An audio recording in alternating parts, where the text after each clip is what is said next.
Hi, Mystery Recapped here.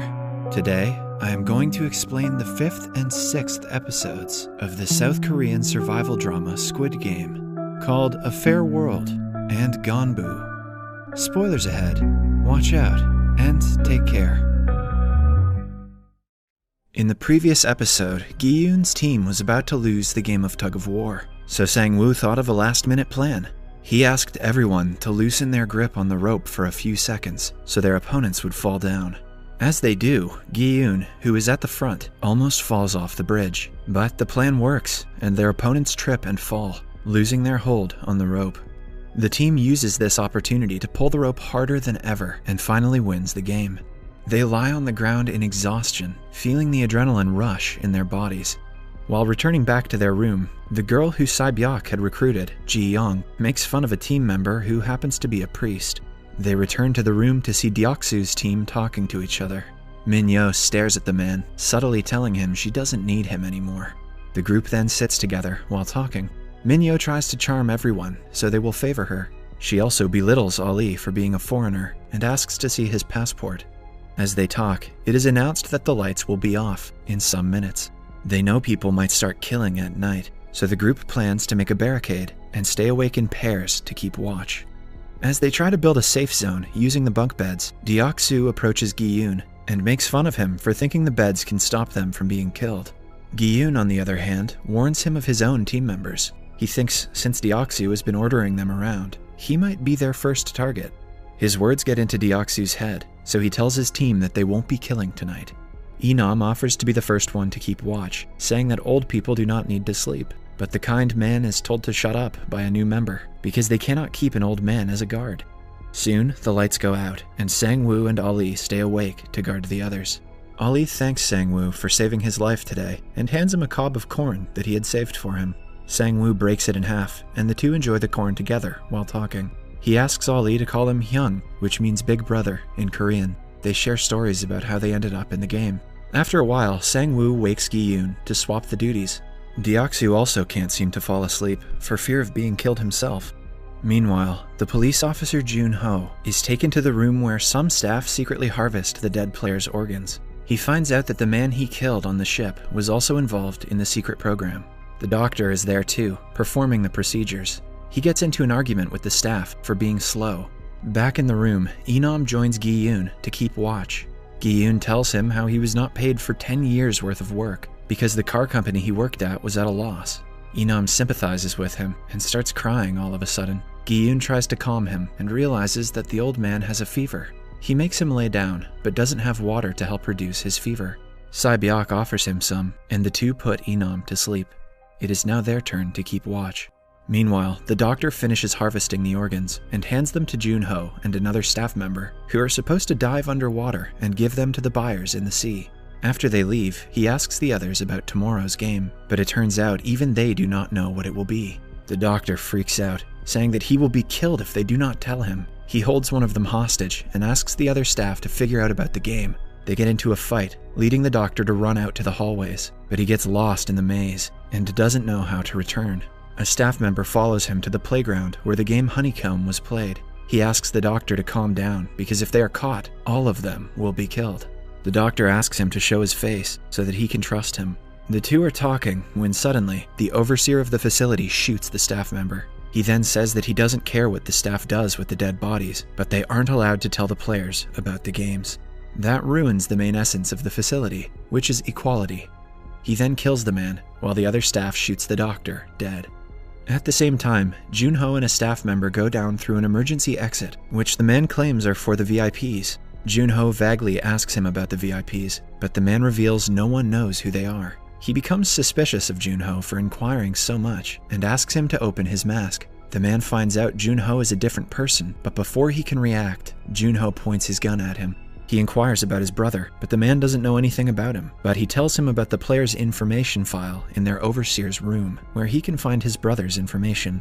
A secret stairway that leads him to the overseer's room lies nearby. Jun-ho shoots the man dead and enters the overseer's room.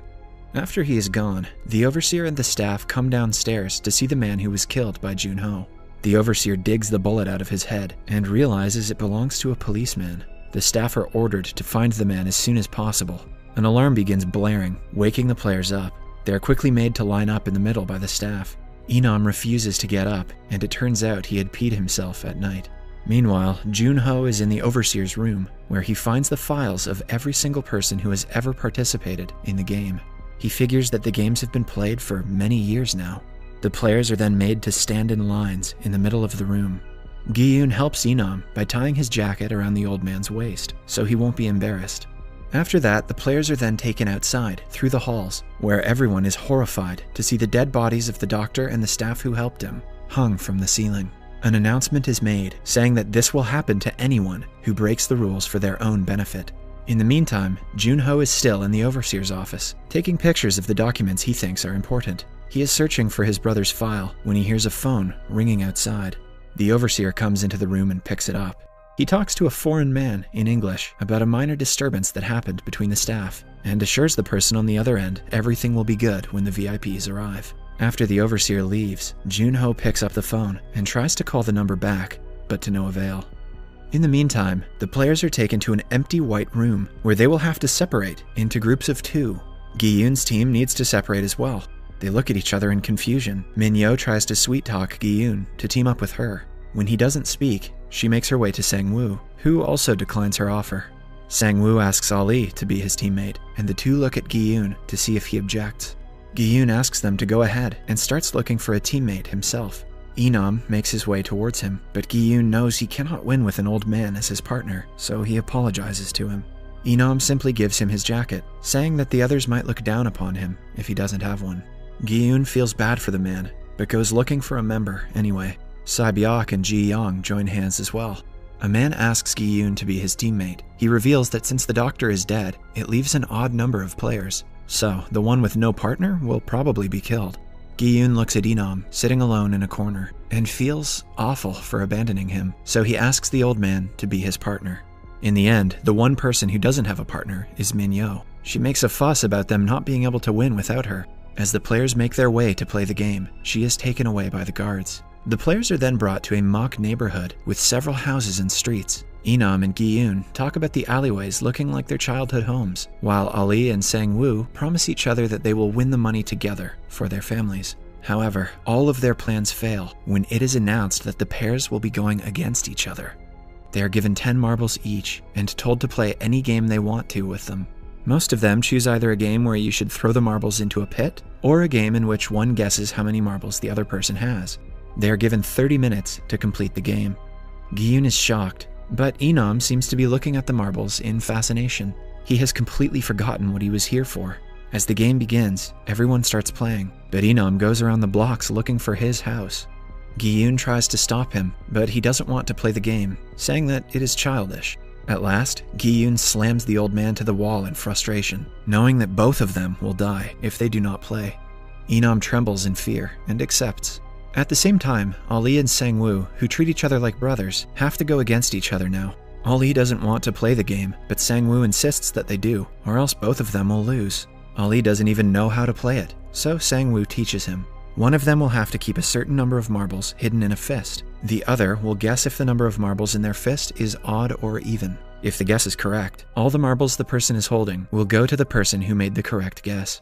The two start playing, and Ali makes the right guess at first, taking 2 of Sang-woo's marbles. Eventually, Ali wins all of Sang-woo's marbles, except for 1. When people start dying, Sang-woo claims that he has a way they can both win. An innocent Ali, who doesn't want to be the reason Sang-woo dies, listens to his plan. Sang-woo claims that at the end of the game, people are not going to agree on a winner because they will nitpick the rules. The staff will then have only one way to continue, that is, to make one team go against another. So, they make a deal to go around the playing zone, looking for the players who are older so they can go against them at the end. Ali still doesn't understand Sang-woo's plan, but agrees to do whatever he wants because he trusts him. Sang-woo also makes him wear his marble bag on his neck so no one can snatch it.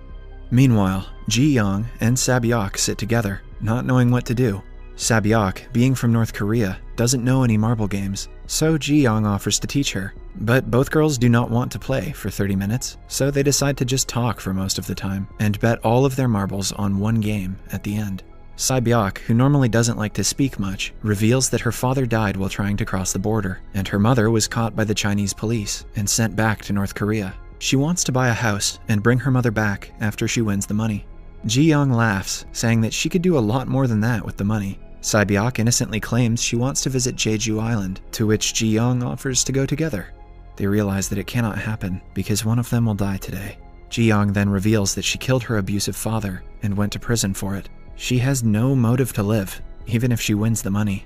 In the meantime, Inam and Gi-yoon start the game, and Inam wins 5 of Gi-yoon's marbles in just the first round. As they go on, Gi-yoon is left with only 1 marble. He nervously guesses odd for the number of marbles inside Inam's fist, only to discover it is even.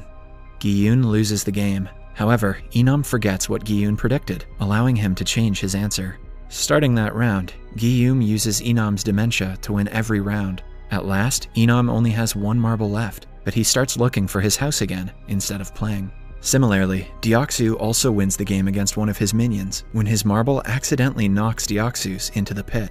Ji-young and Sae-byok decide to throw 1 marble at the wall, and the one who throws the closest will win.